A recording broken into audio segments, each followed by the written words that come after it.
الكل مدين لمصر إلا العيلة دي. مصر مدينة ليها. يا ترى مين هي العيلة دي ومين اللي قال الكلام ده؟ أولاً اللي قال الكلام ده نجيب محفوظ. أما بقى العيلة دي فهي عيلة الجميلة إياح حتب.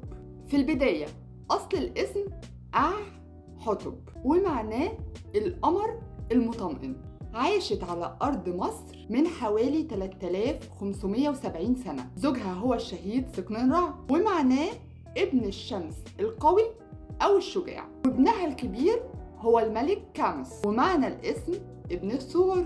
والثور دي مش شتيمة أبداً، دي كناية عن القوة. اللي قاتل الهكسوس بكل ما أوتي من قوة وقدر إن هو يحرر جزء من أرض مصر اللي كانت تحت حكم الهكسوس.